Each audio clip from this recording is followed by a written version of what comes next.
Dear students, BPSC का prelims का date आ गया है। अब टाइम उतना नहीं है। क्या आप जानना चाहेंगे कि इस बचे हुए 40-45 दिनों में कैसी तैयारी की जाए कि हमारा रिजल्ट हो जाए? और उसके लिए आज हमने लास्ट एग्जाम के 75 क्वेश्चंस को उठाया है। 27 दिसंबर 2020 को 66वीं पीटी का एग्जाम हुआ था। आज आपका मस्तिष्क एकदम क्लियर हो जाएगा, कोई कंफ्यूजन नहीं रहेगा कि प्रश्न कहां से आ रहे हैं, कौन से प्रैक्टिस सेट से बनेंगे, कहां पर इकोनॉमिक सर्वे बजट करना होगा, बिहार का बजट इकोनॉमिक सर्वे, किस तरह के प्रश्न आ रहे हैं, गाइड बुक्स हम क्यों पढ़ें, इस शॉर्ट टाइम में गाइड बुक्स क्यों अनिवार्य है, एनसीईआरटी सार कितना रेलिवेंट है, करंट अफेयर्स हम कहां से करें, किस मैगजीन से करें, बजट के, इकोनॉमिक सर्वे के, इकोनॉमी के प्रश्न हम कहां से करें। यह सारा इन 75 क्वेश्चंस को जो इन रो 1 से लेकर 75 हमने उठाया चुके, फिर लंबा समय लग जाता, तो आधे क्वेश्चंस को हमने उठाया है। 150 क्वेश्चन रहेगा, हमने आज 75 क्वेश्चंस को उठाया है इन ए रो लगातार। आपका क्रिस्टल क्लियर आज कंसेप्ट हो जाएगा कि प्रश्न कहां से आ रहे हैं। और अभी भी अगर आप अपने ढंग से पढ़ रहे हैं, इधर उधर से पढ़ रहे हैं, तो सावधान हो जाइए। आज 75 क्वेश्चंस में एकदम परत दर परत आपके खुल जाएंगे कि ये प्रश्न कहां से आ रहे हैं और क्यों।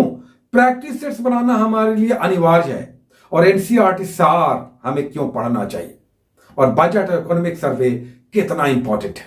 तो आगे बढ़ने से पहले थोड़ा सा समय निकालिएगा, चूंकि 75 क्वेश्चन हैं, हम फास्ट एकदम चलेंगे, चूंकि कम से कम समय में आपको ये रिव्यू एनालिसिस मिल जाए, ये हमारा प्रयास है। आगे बढ़ने से पहले एक और सूचना कि 14 मार्च से नया पेड कोर्स स्टार्ट हो रहा है। 45 दिनों का ये कोर्स चलेगा, 45 से 50 दिन एग्जाम के दिनों तक चलेगा। आप इसके साथ जुड़कर शानदार तैयारी करने के लिए तैयार हो जाए। अगर अभी भी आपके मन में दुविधा है, उधेड़पुन है, कुछ भी पढ़ रहे हैं समझ नहीं पा रहे हैं, और कौन से बुक को पढ़ें, कितना पढ़ें, बजट इकोनॉमिक सर्वे कहां से करें, कैसे करें, और इन 45 दिनों में क्वालिटी बेस्ड कैसे तैयारी करें, 14 तारीख से तैयार हो जाएं। नंबर्स फ्लैश हो रहे हैं, इस पर जानकारी आप ले सकते हैं। 45 दिनों में केवल और केवल पढ़ना है, तो पढ़ने के लिए तैयार हो जाइए, जमकर बैठकर उड़ाने के लिए पन्नों को और अपना रिजल्ट छीन कर लेने के लिए तैयार हो जाइए। ऐसे तैयारी हो तो आज हम सारे 75 questions book by book, magazine by magazine आपके सामने रख देंगे। तो टाइम निकालकर, स्थिर होकर, बिल्कुल शांत मन से आराम से बैठिए और एक एक क्वेश्चंस को देखिए कि किस तरह के क्वेश्चंस आए और ये क्वेश्चंस कहां, किस बुक मैगजीन में दिखाई देते हैं, या फिर हमें प्रैक्टिस सेट्स बनाने होंगे। और फिर प्रैक्टिस सेट्स किस तरह के बनाने होंगे, उससे पहले हम आपको बता ही देते हैं कि अगर आप प्रैक्टिस सेट्स बनाना चाहते हैं, मार्केट में अभी प्रेजेंटली, कल कोई अच्छा आ जाएगा नहीं कह सकते, अभी प्रेजेंटली केबीसी नैनो और क्राउन का प्रैक्टिस सेट्स सबसे बेस्ट है। इस बीच में प्लेटफॉर्म का भी अच्छा आया है, साथ ही प्रभात पब्लिकेशन का भी बहुत अच्छा प्रैक्टिस सेट आया है। तो कुल मिलाकर इसमें से जो भी आपके पास मिलता है आप इसे बनाइए। आपका स्कोर, अगर आप जनरल हैं, अनरिजर्व्ड हैं, तो आपके स्कोर्स 90-85 के आसपास आज के दिन में होने चाहिए। और अगर फीमेल हैं, सारे रिजर्व्ड हैं, तो 70-75 के आसपास होने चाहिए। 65 से 75 आज के दिन में होने चाहिए। इससे कम है, मेहनत बढ़ाइए। चलिए पहला क्वेश्चन उठाते हैं कि पहला क्वेश्चन 27 दिसंबर 2020 को कैसा आया था। एकदम क्रिस्टल क्लियर आपका आज कंसेप्ट हो जाएगा। पहला क्वेश्चन देखिए, पहला क्वेश्चन जो है वो आ गया, बहुत सारे कानून, बहुत सारे एक्ट पास होते हैं संसद से। ये आया नागरिकता संशोधन जो CAA कानून आया, उस पर संबंधित था। डेट बीपीएससी की कमजोरी है। डेट्स एंड इवेंट्स बीपीएससी के मेन मुद्दे होते हैं क्वेश्चनों में। यहां पर देखिए पूछ दिया कि ये कब पारित हुआ था, तो ये आपको उस समय के अधिकतर मैगजीन्स में ये था। 11 दिसंबर 2019 को ये पारित हुआ राज्यसभा से और ये कानून बन गया, तो ये अधिकतर था। लेकिन इसके लिए सबसे बेस्ट मैगजीन था परीक्षा मंथन का। हालांकि ये सारे मैगजीन्स में भी था और भी दूसरे मैगजीन्स में ये प्रश्न आसान से दिखने वाला था, तो ये क्वेश्चन बनने वाला था। दूसरा क्वेश्चन देखिए, 73वां संविधान संशोधन पे आ गया। अब 73वां संविधान संशोधन तो पंचायती राज से संबंधित है। अब इसमें पूछ दिया, टफ क्वेश्चन है कि इसकी शुरुआत किस एक्ट से हुई, किस बिल से हुई। अब देखिए, ये क्रॉन में नहीं है क्वेश्चन, ये लुसेंट में है और ये एनसीईआरटी सार में है। हम आपको दिखा भी रहे हैं। क्रॉन में ये हमें नहीं मिला, लेकिन लुसेंट में ये बॉक्स बना कर दिया हुआ है और साथ ही एनसीईआरटी सार में भी दिया हुआ है। एनसीईआरटी सार ऐसे प्रश्नों में बहुत हेल्पफुल है। तीसरा क्वेश्चन देखिए, 1632 में बिहार में पटना शहर में कौन सी कंपनी की फैक्ट्री स्थापित हुई थी। यह क्वेश्चन बहुत आसान था। बिहार स्पेशल के सारे बुक में चाहे वो मनीष रंजन का हो, चाहे वो इम्तियाज अहमद का हो, केबीसी नैनो हो, सारे में बहुत आसान से ये एक सिंपल आसान क्वेश्चन था, ये सभी को बनाना चाहिए था। नेक्स्ट क्वेश्चन चौथा देखिए, ये क्वेश्चन किसी से गलत नहीं होना चाहिए था। कह रहा है कि स्थानीय समुदाय में आत्मविश्वास को नहीं जगाना, तो ये तो बड़ा ही रिवर्स उल्टे टाइप का ये चॉइस हो गया। तो ये यहां पर ये सी ऑप्शन बिल्कुल इजीली दिख रहा है कि ये यहां पर आंसर है। वैसे ये पंचायती राज से, स्थानीय प्रशासन से संबंधित है और ये क्रॉन लूसेंट सभी में है। साथ ही 5 नंबर क्वेश्चन देखिए, ब्रिटिश शासन में संविधान के विकास की कौन सी ऐतिहासिक कानून नहीं था। ये इंडियन पॉलिटी का पहला टॉपिक करेंगे तो भारतीय संविधान की पृष्ठभूमि आपको पढ़ने को मिलेगा। 1773 से लेकर 1947 का एक्ट पढ़ना है, उससे ये संबंधित है। तो 1947 तक आपको पढ़ना था जो ऐतिहासिक है। ऐतिहासिक कौन नहीं है जो स्वतंत्रता के बाद है, तो ये 1955 का एक्ट है जो ऐतिहासिक नहीं है, यहां पर डी ऑप्शन है। उसके बाद देखिए 6 नंबर क्वेश्चन, हम बहुत ही फास्ट जल्दी जल्दी चलेंगे क्योंकि बहुत लंबा ये हो जाएगा एपिसोड। हाल ही में संसद की नई इमारत, इस पर देखिए ये सीधे तौर पर हमें बहुत आसानी से करंट अफेयर्स के मैगजीन में ये नहीं दिखाई दिया, तो ये क्वेश्चन थोड़ा सा उस संदर्भ में टफ हो गया। टाटा प्रोजेक्ट्स इसका आंसर था। 7 नंबर आगे देखते हैं, भारत के संविधान का कौन सा अनुच्छेद निर्वाचन आयोग की स्थापना से संबंधित है। ये बहुत आसान क्वेश्चन था। इलेक्शन कमीशन टॉपिक में आप जाएंगे इंडियन पॉलिटी में तो 324 इसका आंसर है, पहला ही अनुच्छेद है। तो वेरी सिंपल, इसे हर किसी को सही करना था। नेक्स्ट देखिए, राष्ट्रीय महिला आयोग के प्रमुख हैं तो कौन, क्या, कहां, करंट अफेयर्स का ये क्वेश्चन है। स्पीडी में आप जाएंगे पहले ही पेज पर है, रेखा शर्मा। नेक्स्ट है ये 9 नंबर, विधि का नियम। विधि इंडियन पॉलिटी का ये क्वेश्चन है, सभी के लिए न्याय और सभी के लिए एक कानून। ये इंडियन पॉलिटी के मुख्य रूप से प्रस्तावना प्रियम्बल जो संविधान का दर्पण है उससे संबंधित है। ये क्वेश्चन 10 नंबर देखिए, पंचायती राज से संबंधित फिर से आ गया। ये जो लोकल गवर्नमेंट का कंसेप्ट है ये बार बार प्रश्नों में दिखता है। पंचायती राज बहुत इंपॉर्टेंट है। यहां पर जो 29 कार्यों की सूची पूछ रहा है किस अनुच्छेद में, तो ये क्राउन में नहीं है और ना ही ये लुसेंट में है। तो ये कहां मिलता है, ये मिल जाता है एनसीईआरटी सार में। आप देख सकते हैं दोनों ही एनसीईआरटी सार में, चाहे सार संकलन हो चाहे सार संग्रह हो, दोनों में ही ये एनसीईआरटी सार का क्वेश्चन है। उसको नेक्स्ट देखिए 11 नंबर क्वेश्चन, निम्नलिखित में से कौन सा व्यापारिक बैंक विश्व के शीर्ष 100 बैंकों में शामिल है। अब ये करंट अफेयर्स का एक क्वेश्चन आया था कि ग्लोबल टॉप 100 बैंकिंग में भारत का कौन सा बैंक है, तो ये state bank of India answer है। ये भी उस समय की करंट अफेयर्स के सारे मैगजीन्स में उपलब्ध था। 12 नंबर क्वेश्चन, निर्भीक योजना, देखिए केंद्र सरकार की जो भी योजनाएं होंगी उसे आपको करना है, क्योंकि इससे प्रश्न लगातार 3-4 दिख जाएंगे। निर्भीक योजना, इसमें नाम में ही निर्यात से संबंधित है। निर्भीक, निर्यातकों को सस्ता ऋण दिलाने से संबंधित है निर्भीक योजना। ये सारे मैगजीन्स में, चाहे स्पीडी हो, घटना चक्र हो या परीक्षा मंथन हो या दूसरे मैगजीन में हो, सरकार की केंद्रीय योजनाएं लगातार खबरों में रहती हैं। चलिए 13 नंबर क्वेश्चन, ये पूछ रहा है कि सार्वजनिक वित्तीय प्रबंधन प्रणाली में बिहार सरकार में कॉम्प्रिहेंसिव फाइनेंशियल मैनेजमेंट सिस्टम लागू किया गया। ये प्रणाली किससे संबंधित है, तो ये बिहार सरकार के कार्यों को ऑनलाइन और कागज रहित बनाने से संबंधित था। ये क्वेश्चन हमें इजीली दिखाई नहीं दिया निश्चित रूप से। 14 नंबर देखिए, भारत सरकार ने 2 जनवरी 2020 को बिहार राज्य को कृषि कर्मण पुरस्कार, ये क्वेश्चन बहुत खबरों में था, सारे अखबार सारे मैगजीन में था। तो ये एक इजी क्वेश्चन था, मक्का और गेहूं के क्षेत्र में उत्पादन में कृषि कर्मण पुरस्कार दिया गया था, ये इजी क्वेश्चन था। नेक्स्ट आइए, बिहार सरकार ने अगस्त 2018 में एक नई योजना सतत जीविकोपार्जन, देखिए कितना सारा आ रहा है योजना, केंद्र सरकार और बिहार सरकार। तो ये क्वेश्चंस ऐसे हैं जो बनते हैं और मैगजीन्स में भी दिखाई देते हैं। तो ये टफ जरूर लग रहे हैं, लेकिन ये क्वेश्चंस बिहार केंद्र सरकार की योजनाओं से संबंधित हो, मैगजीन्स में, सारे मैगजीन्स में दिखाई देते हैं। तो ये सब बनने वाले हैं। नेक्स्ट 16 नंबर है बिहार सरकार के 7 निश्चय, इसमें कौन नहीं है। अब देखिए 7 निश्चय का 7 निश्चय 1 आया और बाद में 7 निश्चय 2 आया, दोनों ही आप यहां पर देख रहे हैं। इनमें बाल कल्याण नहीं है। ऐसे प्रश्नों को किसी भी हाल में गलत नहीं करना है। 7 निश्चय बिहार सरकार की मुख्य योजनाओं में से एक है। उसके बाद देखिए नेक्स्ट 17 नंबर क्वेश्चन, बिहार का प्रति व्यक्ति शुद्ध राज्य घरेलू उत्पाद पूछ रहा है। यह क्वेश्चन बिहार सरकार के इकोनॉमिक सर्वे जो 19-20 का इकोनॉमिक सर्वे आया उससे संबंधित है। तो बिहार सरकार का इकोनॉमिक सर्वे और बजट आपको हर हाल में करना है, जो अभी हाल ही में आया। और यहाँ इससे संबंधित एक इंटरेस्टिंग हम पेपर का हेडलाइन आपको दिखाएंगे, जो उसी दिन 26 तारीख को आया। 25 फरवरी को बिहार सरकार का इकोनॉमिक सर्वे आया था और 26 तारीख का जो पेपर था उसका हेडलाइन ही इसी तरह का था। तो ये क्वेश्चन जिसका आंसर बी है, इस तरह के क्वेश्चन अखबारों में या मैगजीन्स में दिख जाते। तो ये क्वेश्चन हालांकि टफ है, लेकिन अगर आप मैगजीन अखबार पढ़ते हैं तो ये क्वेश्चन बनने वाला था। हालांकि ये इन जनरल टफ क्वेश्चन था। नेक्स्ट आइए 18 नंबर क्वेश्चन, भारत में खाद्य प्रबंधन यानी फूड मैनेजमेंट संबंधित कौन सा उद्देश्य नहीं है। तो नेचुरली निर्यात इसमें नहीं होगा। जब आप फूड प्रबंधन कर रहे हैं तो एक्सपोर्ट तो आप नहीं करेंगे, इंपोर्ट करेंगे। तो ये क्वेश्चन यहां पर थोड़ा सा कॉमन सेंस से बनेगा, डी इसका आंसर हो जाएगा।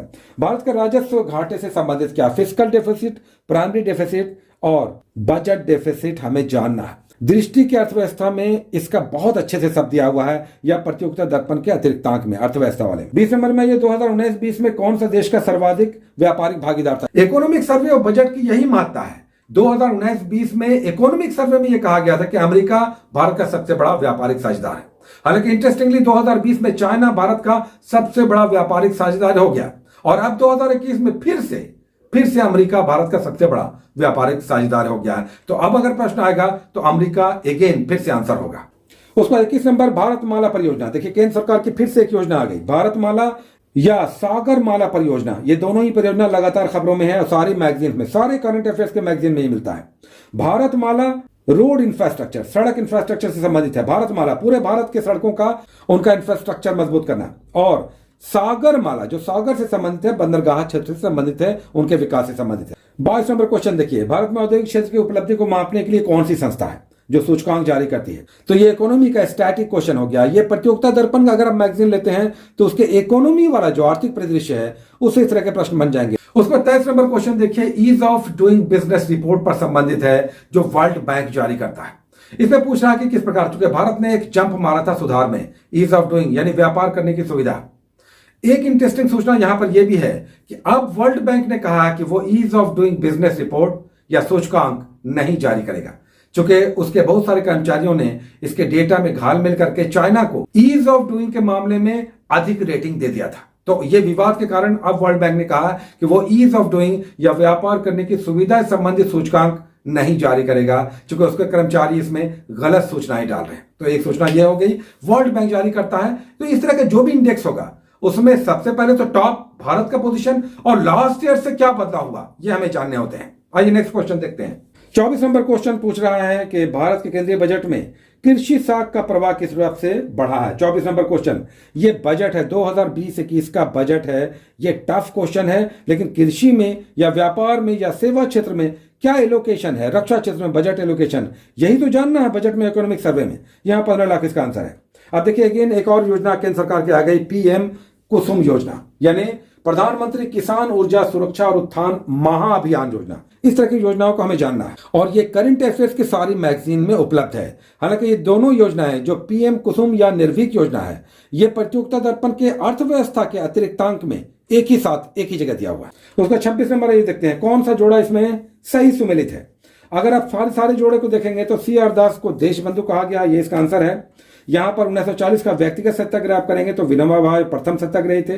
1907 का अगर विभाजन यानी कांग्रेस के अधिवेशन को आप करेंगे तो यहां पर विलियम वेडरबर्न गलत हो जाएगा, और साथ ही श्याम जी कृष्ण वर्मा, पेरिस नहीं लंदन में, लंदन होगा पेरिस नहीं होगा, आंसर इसका भी हो जाएगा। 27 नंबर आइए कि पूर्ण स्वराज दिवस, ये बहुत आसान क्वेश्चन है। 26 जनवरी 1930 को पूर्ण स्वराज दिवस मनाया गया था लाहौर में रावी नदी के तट पर। उसका 28 नंबर क्वेश्चन आइए, बिहार की स्थापना कब हुई थी। तो बिहार स्पेशल में ये एक आसान क्वेश्चन है। बिहार का निर्माण अगर आप पढ़ेंगे तो ये आसान क्वेश्चन आपको दिख जाएगा, ये सब गलत नहीं करना है। 29 नंबर क्वेश्चन तीन कठिया प्रथा पर है। तीन कठिया यानी 20 कट्ठे में 3 कट्ठे की नील की अनिवार्य की थी, इसी को तीन कठिया प्रथा कहते थे, जो चंपारण में चला था, और महात्मा गांधी ने आकर एक बड़ा आंदोलन चलाया था, चंपारण सत्याग्रह। बिहार के सारे बुक में ये मिल जाएगा, ये सब आसान क्वेश्चन है। नेक्स्ट आइए बिहार के प्रथम मुख्यमंत्री, ये भी आसान क्वेश्चन है। 31 नंबर बिहार में कांग्रेस का प्रथम अधिवेशन, जानना ही जानना है। और बिहार में जो अधिवेशन हुए वो तो बहुत इंपॉर्टेंट है, गया और बांकीपुर, ये दोनों विशेषकर आपको जानना है। 1912 में बिहार में सबसे पहला कांग्रेस का अधिवेशन हुआ था बांकीपुर में, तब पटना जो गांधी मैदान का इलाका बांकीपुर कहलाता था। 32 में आइए जयप्रकाश नारायण को कौन सी उपाधि दी गई थी। वेरी सिंपल, लोकनायक। ये सब क्वेश्चन गलत होने वाले नहीं है। 33 नंबर आइए, ये क्वेश्चन ऐसा है जो हम पर्सनालिटी देते हैं अपने पेड कोर्स में, बिहार की और एक राष्ट्रीय पर्सनालिटी। हम कहते हैं कि विकिपीडिया में सर्च कीजिए, ये साधारण गाइड बुक में नहीं मिलेगा कि महात्मा गांधी के कॉलेज की शिक्षा कहां हुई थी। अब आप विकिपीडिया पे जाएंगे तो पहले ही पैराग्राफ में डिटेल्स है, जन्म कहां हुआ, कितने भाई बहन थे, इनके पिता का नाम क्या था, इन्होंने स्कूलिंग कहां से की, कॉलेज कहां से किया, और फाइनली ग्रेजुएशन की डिग्री या लॉ की डिग्री इन्होंने कहां से ली। तो हम पर्सनालिटी जब भी बोलते हैं, कई बार हम कहते हैं कि विकिपीडिया सर्च कीजिए, पूरा मत पढ़िए, केवल एक पैराग्राफ कर लीजिए। तो ये क्वेश्चन आपको वहां पे दिख जाएगा विकिपीडिया में कि किस तरह से महात्मा गांधी ने, उनका जो स्कूलिंग हुआ था वो अल्फ्रेड हाई स्कूल राजकोट में हुआ था, और कॉलेज की डिग्री उन्होंने श्यामल दास कॉलेज भावनगर से ली थी, जबकि लंदन में यूनिवर्सिटी ऑफ लंदन से उन्होंने LLB की डिग्री प्राप्त की थी और बैरिस्ट्री का कोर्स किया था। उसके बाद देखिए नेक्स्ट क्वेश्चन 34 नंबर आ गया। 1857 के विद्रोह में सक्रिय रूप से भाग लिया था। तो यहां पर तो सारे लोगों ने, आप 1857 का विद्रोह अगर किसी भी गाइड बुक में आप पढ़ेंगे, क्रॉन या लुसेंट या किसी भी बुक में, ये दिख जाएगा, आसान क्वेश्चन है। 35 नंबर क्वेश्चन, ये क्वेश्चन काफी टफ है। देखिए स्टेटमेंट का क्वेश्चन जब भी आपको दिखाई देगा तो या तो वो एनसीईआरटी का होगा, ओरिजिनल एनसीईआरटी, या फिर होगा बिपिन चंद्रा, या फिर स्पेक्ट्रम से। इस तरह का स्टेटमेंट यूजुअली इस तरह के बुक्स में दिखा देते हैं। ये सब यूजुअली एनसीईआरटी में, ओरिजिनल एनसीईआरटी में 11th 12th का जब आप पढ़ते हैं, 12th वाले में आपको दिखाई देगा। तो ये स्टेटमेंट है, लेकिन कॉमन सेंस से ये क्वेश्चन बन जाएगा। कॉमन सेंस क्या है? 1947 में देश आजाद हुआ, अंतरिम प्रधानमंत्री जवाहरलाल नेहरू बने और सत्ता जब उन्हें मिली तो ये बड़ा ही स्वाभाविक था कि उससे पहले का जो बड़ा कानून था, ब्रिटिश कानून, ये 1935 का गवर्नमेंट ऑफ इंडिया एक्ट था। तो ये थोड़ा सा कॉमन सेंस वाला क्वेश्चन हो गया। उसके बाद देखिए 36 नंबर क्वेश्चन थोड़ा आसान था, हालांकि एग्जाम में टफ हो जाता है चूंकि नर्वस बैकग्राउंड की स्थिति रहती है। दांडी यात्रा कितने दिन चली? तो 12 मार्च 1930 से लेकर 6 अप्रैल 1930 तक 24 दिन चली थी। तो ये सब आसान क्वेश्चन है, सारे ही गाइड बुक में या लुसेंट में या क्रॉन में ये सब दिया हुआ है। 37 नंबर आइए, सरफरोशी की तमन्ना। ये भी आधुनिक भारतीय इतिहास आप पढ़ेंगे बॉक्स बनाकर, आधुनिक भारतीय इतिहास के अंत में लास्ट में दिया हुआ बॉक्स बनाकर, किसने क्या स्टेटमेंट दिया, किसी ने दिल्ली चलो कहा, किसने कहा कि तुम मुझे खून दो मैं तुम्हें आजादी दूंगा। तो ये सब स्टेटमेंट वहां पर बॉक्स बनाकर दिया हुआ है। नेक्स्ट देखिए, बंगाल विभाजन के प्रत्याघात में कौन सा आंदोलन चला? वेरी इजी, आसान क्वेश्चन, बुक में दिया हुआ है, चाहे क्रॉन हो, लुसेंट हो या दूसरे बुक हो। 39 नंबर आइए, दिल्ली में हुए आईएनए के मुकदमे का पक्ष किस वकील ने रखा था? ये बहुत ही लोकप्रिय, लाल किला में 1945-46 में ये मुकदमा चला था। ये भी आपके बुक में दिया हुआ, क्रॉन लुसेंट दोनों में ही भूलाबाई देसाई उन्होंने लीड किया था। ये दिया हुआ है 1945-46 में, स्वतंत्रता आंदोलन आप पढ़ेंगे तो ये दिख जाएगा। मैडम कामा, ये जो भारत से बाहर राष्ट्रीय आंदोलन के लिए क्रांतिकारी मूवमेंट चला, मैडम कामा संबंधित जिन्हें वुमेन ऑफ इंडियन अनरेस्ट भी कहते हैं, स्टुटगार्ट जर्मनी ने इन्होंने 1907 में ये ध्वज फहराया था। ये भी आपके बुक में आसानी से दिया हुआ 1907। आप जाएंगे क्रांतिकारी मूवमेंट विदेशों में किस तरह से फैला, ये सब वहां पे दिख जाएगा। उसके बाद देखिए 10 क्वेश्चन मैथमेटिक्स का है। ये सारे 10 क्वेश्चन हम आपको 1 बाय 1 दिखा रहे हैं। केवल अभी आप देख लीजिए, आपको पता चलेगा कि इसमें से अधिकतर क्वेश्चन या तो प्रॉफिट एंड लॉस से है, या परसेंटेज से है, या टाइम एंड वर्क से है, टाइम एंड डिस्टेंस से है, या सीरीज से है, या प्रोबेबिलिटी से है, या फिर रीजनिंग के आप क्वेश्चन देखेंगे तो कुछ क्वेश्चन से बनने वाले हैं। जैसे 45 नंबर क्वेश्चन अगर आप देखेंगे तो ये क्वेश्चन बनने वाले थे। तो ये मैथमेटिक्स के 10 क्वेश्चन ये जरूर बता रहे हैं कि इसमें बहुत ज्यादा गुंजाइश नहीं है, समय नहीं है। अब इसमें जो लोग कमजोर हैं, बहुत ज्यादा मगजमारी मत कीजिए। ये आप अगर थोड़ा सा तुक्का भी मारेंगे तो 3 4 2 क्वेश्चन सही हो ही जाता है। तो हमारे हिसाब से टाइम नहीं है कि मैथ के आप क्वेश्चंस बनाए जाएं, लेकिन अगर आप बनाना चाहते हैं अभी भी 45 दिनों में लगभग, तो आप परसेंटेज कर लीजिए, प्रॉफिट एंड लॉस कर लीजिए, टाइम एंड डिस्टेंस कर लीजिए, एवरेज कर लीजिए, टाइम एंड डिस्टेंस कर लीजिए और सीरीज कर लीजिए। उसके बाद देखिए साइंस का question in a row. BPSC के क्वेश्चन में ये खूबी होती है कि किसी भी सब्जेक्ट के क्वेश्चन एक साथ देखते हैं। 51 नंबर का क्वेश्चन देखिए, विटामिन जो रक्त का थक्का, ब्लड क्लॉटिंग नहीं करता, आसान क्वेश्चन। विटामिन में बायोलॉजी में आप जाएंगे तो विटामिन के आपको दिख जाएगा, ये आसान क्वेश्चन है और इस तरह के क्वेश्चन को गलत करना भी नहीं है। अब देखिए फीमेल सेक्स हार्मोन को इंडोक्राइन ग्लैंड, आप सिस्टम्स ऑफ द बॉडी जब आप करेंगे कि परिसंचरण तंत्र या तंत्रिका तंत्र या अंतःस्रावी ग्रंथ, ये सिस्टम्स ऑफ द बॉडी करेंगे तो इंडोक्राइन ग्लैंड जब आप पढ़ेंगे तो वहां पर फीमेल और मेल हार्मोन्स दिए हुए हैं, क्रॉन में भी और लुसेंट में भी। महिला सेक्स हार्मोन यानी एस्ट्रोजन और प्रोजेस्टेरॉन, ये 2 मुख्य महिला सेक्स हार्मोन है, जबकि मेल हार्मोन टेस्टोस्टेरोन है। ये सब जानना है, ये बुक में आसानी से दिया हुआ है। 53 नंबर, पार्किंसन बीमारी से संबंधित किसे नोबेल प्राइज मिला? ये टफ क्वेश्चन है, ये हमें इजीली कहीं पर दिखाई नहीं दिया, इसे आपको हिट एंड ट्रायल करना होगा, ये टफ क्वेश्चन था। 54 नंबर, थायराइड आ गया। अब देखिए थायराइड ग्रंथि संबंधित क्वेश्चन आ गया, बायोलॉजी का है, तो ये आपको आसानी से वहां पर रोग से संबंधित जो बॉक्स बनाकर दिया हुआ है वहां पर आपको आयोडीन आपको दिख जाएगा, आसान क्वेश्चन है।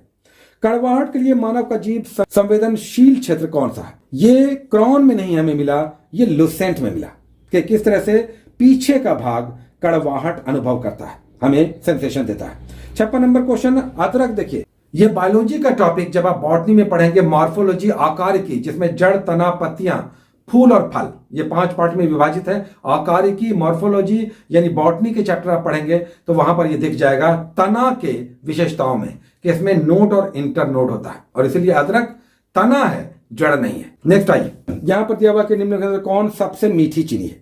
ये आपके बुक में जो क्रॉन या लुसेंट के बुक है उसमें ये नहीं दिया हुआ सबसे मीठी चीनी है। अब देखिए, इस तरह के क्वेश्चन में हम विशेष तौर पर कहना चाहेंगे कि प्रैक्टिस सेट बनाने से इस तरह के क्वेश्चन बनेंगे। ये सब बुक में नहीं लिखा होता, सबसे मीठी चीनी है यूजुअली, जो हम लोग कॉमन रूप से बुक देख रहे हैं, और लुसेंट और क्रॉन में तो नहीं है, कम से कम एनसीईआरटी सार में भी नहीं है। तो इस तरह के क्वेश्चन प्रैक्टिस सेट्स में दिखा देते हैं, जो लोकप्रिय प्रश्न होते हैं, एग्जाम्स में आते रहते हैं, इधर उधर घूमते रहते हैं। तो सबसे मीठी कौन है? फ्रक्टोज है, लेकिन ये बुक में, गाइड बुक में नहीं है, ये प्रैक्टिस सेट्स में दिखाई देते हैं इस तरह के डायरेक्ट क्वेश्चंस। तो प्रैक्टिस सेट्स बनाना इस संदर्भ में बहुत हेल्पफुल होगा। उसको नेक्स्ट देखिए 58 नंबर क्वेश्चन, जो कह रहा है कि कौन सा सच्चा फल नहीं है, ट्रू फ्रूट नहीं है, यानी फॉल्स फ्रूट है। अब ये भी बॉटनी का जो टॉपिक है, आकार की मॉर्फोलॉजी, यानी जड़, पत्तियां, फूल और फल, उसमें फल बनने की जो क्रिया है उसमें ये दिया हुआ है कि फॉल्स फ्रूट और सत्य फल कौन सा है।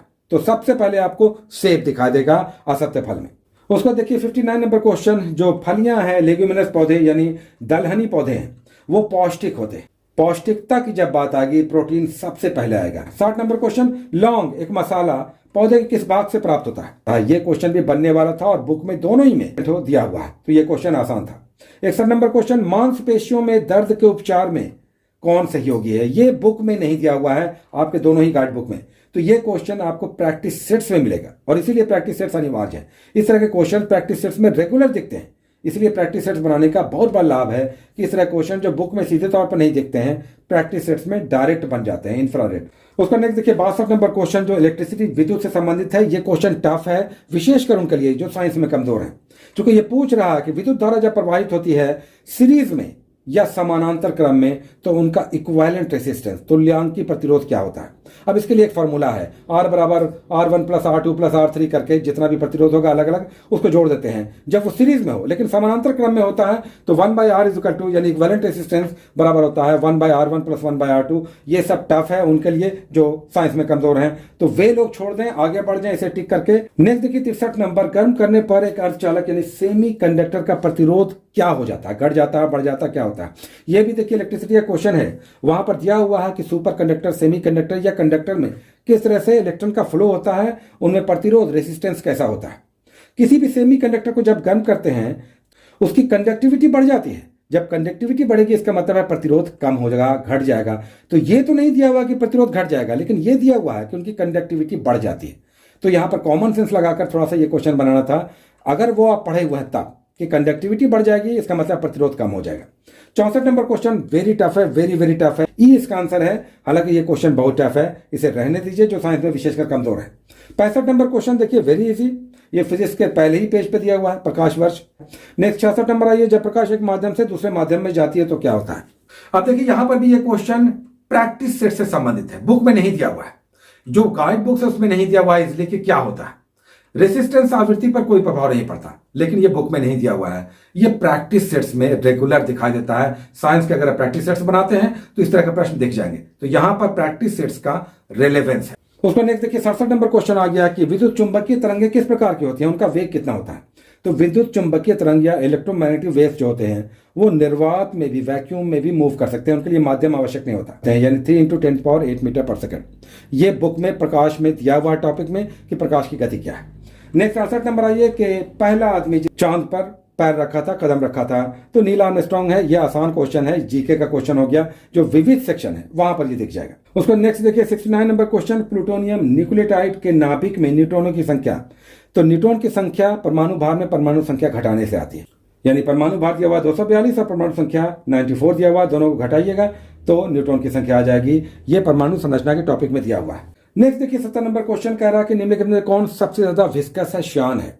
ये फिजिक्स का 5वां टॉपिक है, 5 नंबर का। 5वें नंबर टॉपिक पे जाएंगे तो 5 छोटे छोटे वहां पर टॉपिक्स हैं, जैसे प्रेशर है, प्रत्यास्थता है, उत्प्लावन है, या प्रत्यास्थता है या केशिकत्व है। उसमें श्यानता अगर पढ़ेंगे तो वहां पर दिखाई देगा कि श्यानता लिक्विड्स के 2 तरलों के बीच रिलेटिव रेसिस्टेंस है, तो सबसे गाढ़ा सबसे श्यान होगा। तो यहां पर शायद इसका आंसर हो जाएगा। ये क्वेश्चन भी बुक में नहीं दिया हुआ है, ये प्रैक्टिस सेट्स में आपको दिखाई देता है, तो प्रैक्टिस सेट्स इसीलिए अनिवार्य है। दूध किस प्रकार का घटिया स्रोत है? किसका घटिया स्रोत है? हम सभी जानते हैं कि दूध में कैल्शियम है, दूध पीने से हड्डी मजबूत होता है, दूध मीठा होता है तो कार्बोहाइड्रेट है, दूध विकास में सहायक होता है तो प्रोटीन है। अब विटामिन की चर्चा दूध के संदर्भ में बहुत कम होती है, हालांकि विटामिन होता है लेकिन लीस्ट होता है, तो यहां पर यह सी आंसर है। नेक्स्ट देखिए 72 नंबर क्वेश्चन आ गया कि नशे में गाड़ी चलाते हुए उसकी सांस का जांच करना है तो फिल्टर पेपर क्या होता है? यह भी बुक में कहीं पर नहीं अच्छे से दिया हुआ है। ये भी प्रैक्टिस सेट्स में मिलेगा। इस तरह के क्वेश्चन प्रैक्टिस सेट्स में दिखाई देते हैं। तो याद रखिए, साइंस के क्वेश्चन रेगुलर दिखाई दे रहे हैं कि प्रैक्टिस सेट्स बनाने होंगे। 73 नंबर है, ग्लूकोज को इथाइल अल्कोहल में किस एंजाइम द्वारा बदल दिया जाता है? ये भी इजीली बुक में आपके नहीं दिया हुआ है। प्रैक्टिस सेट्स का एक क्वेश्चन है। अगेन एक और क्वेश्चन प्रैक्टिस सेट्स का आ गया। 74 नंबर है, ये चूने का पानी किसके द्वारा दूधिया हो जाता है? देखिए एक और क्वेश्चन आ गया जो प्रैक्टिस सेट्स का क्वेश्चन है, बुक में नहीं दिया हुआ है कि चूने का पानी दूधिया किसके द्वारा, हालांकि इसका आंसर कार्बन डाइऑक्साइड है, लेकिन बुक में यही शब्द नहीं दिया हुआ है। तो ये क्वेश्चन प्रैक्टिस सेट्स का अगेन आ गया। तो इन्हें रो अभी आपने देखा 4 क्वेश्चन साइंस का प्रैक्टिस सेट्स वाला क्वेश्चन है। तो कोई प्रैक्टिस सेट्स मत बनाइए, लेकिन साइंस का प्रैक्टिस सेट्स जरूर बनाइए, उससे बहुत सारे इस तरह के प्रश्न बन जाएंगे। उसका नेक्स्ट लास्ट 75 नंबर क्वेश्चन, ये भी साइंस का क्वेश्चन देखिए इस तरह का आ गया जो प्रैक्टिस सेट्स वाला क्वेश्चन है, लेकिन ये कॉमन सेंस वाला क्वेश्चन है। हम में से अधिकतर लोग जानते हैं कि कारों से कार्बन मोनोऑक्साइड जो धुआं है निकलता है विशेषकर, हालांकि ये भी क्वेश्चन प्रैक्टिस सेट वाला है। जो 75 क्वेश्चन आपने देखा और इन 75 क्वेश्चन को देखने के बाद कुछ बातें एकदम क्लियर हो गई, इसे समझ लीजिए। आप बहुत लंबा सेशन चला, 2-3 बातें। एक तो ये कि इकोनॉमिक सर्वे और बजट अच्छे से करना होगा, केंद्र सरकार और राज्य की योजनाओं को अच्छे से करना होगा, प्रैक्टिस सेट्स बनाना होगा, विशेषकर साइंस के खंड में प्रैक्टिस सेट्स जितना संभव हो बनाइए। करंट अफेयर्स में आप देख रहे हैं कि आपके मैगजीन्स में अधिकतर मिल जा रहा है, लेकिन केंद्र सरकार और राज्य सरकार की योजनाओं पर आपको विशेष ध्यान देना होगा। और कुल मिलाकर अगर बात करें तो बहुत सारे प्रश्न आपके बुक में, गाइड बुक में हैं। एनसीईआरटी में भी कुछ विशेष प्रकार के प्रश्न देखे जाते हैं। तो यह समझ में आ रहा है कि इतना बड़ा सेगमेंट 75 क्वेश्चन, इसमें कुछ क्वेश्चंस बनने वाले नहीं थे, कुछ क्वेश्चंस प्रैक्टिस सेट्स वाले थे, और अधिकतर क्वेश्चंस आपके बुक में हैं जो आप गाइड बुक पढ़ रहे हैं, इंक्लूडिंग एनसीईआरटी सार। तो घबराइए मत, 45 दिनों का पूरा खाका समझ में आ चुका है। अगर बचे हुए 75 क्वेश्चंस को भी हम देखते, इसी तरह का ट्रेंड आपको दिखाई देता, तो क्लियर कर लीजिए कि साइंस का प्रैक्टिस सेट्स जरूर बनाइए। ऐसे तो as a whole practice sets बनाइए। केंद्र सरकार, राज्य सरकार की योजनाओं पर ध्यान दीजिए कि ये योजनाएं किससे संबंधित हैं।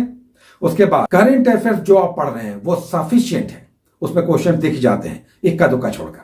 सो बी रेडी, एकदम क्लियर हो गया कि आप बचे हुए 45 दिनों में अच्छी तैयारी होगी और अच्छे खुले मन से ये सारे संसाधन आप इकट्ठा कर लीजिए और जुट जाइए, भिड़ जाइए, शपथ ले लीजिए कि डेट बढ़ा है हमारे लिए, एक सीट हम लेकर रहेंगे।